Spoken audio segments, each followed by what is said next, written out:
ஞானசேகரனுக்கு 30 ஆண்டு சிறை தண்டனை வழங்கப்பட்டிருக்கு, 90,000 அபராதம் வழங்கப்பட்டிருக்கு. எப்படி பாக்குறீங்க? எதிர்பார்த்த வகையிலே இந்த தீர்ப்பு அமைந்திருப்பது ஆறுதல் அளிக்கிறது. இதுபோன்ற பாலியல் குற்ற வழக்குகளில் அளிக்கப்படுகிற தீர்ப்பு பெண்களுக்கு பாதுகாப்பை உறுதிப்படுத்துவதாக அமைகிறது.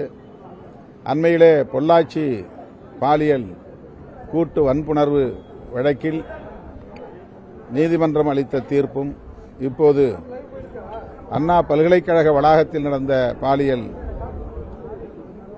குற்றச் செயலுக்கான தீர்ப்பும் நீதிமன்றத்தின் மீதான நம்பகத்தன்மையை பெருக்கி இருக்கிறது, மேலும் உறுதிப்படுத்தி இருக்கிறது.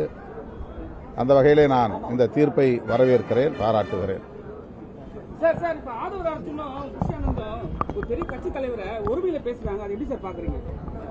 அதற்காக வருந்தி அவர் பதிவிட்டிருப்பதாக பார்த்தேன்.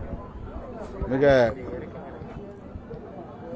கவனமாக இனி நான் அரசியலை கையாளுவேன் என்று அவர் குறிப்பிட்டிருக்கிறார் என்று தெரிய வந்திருக்கிறது. ஆள் இருந்தாலும் இல்லாவிட்டாலும் அவரவருக்குரிய மரியாதையை கொடுத்து உரையாடல்களில் அவர்களை மதிப்பது அனைவருக்கும் நல்லது, பொது வாழ்வில் இருப்பவர்களுக்கு கூடுதலாக நல்லது. சார், இளையராஜா சார் தேசிய விருது, பத்ம விருது, மாநில விருது நிறைய விருது வாங்கிட்டார். அவருக்கு அதிகபட்ச இந்திய விருதுனா பாரத ரத்னா விருது கொடுக்கணும் ரசிகர்களுடைய ஆதரவா இருக்கு. உங்களுடைய கருத்து?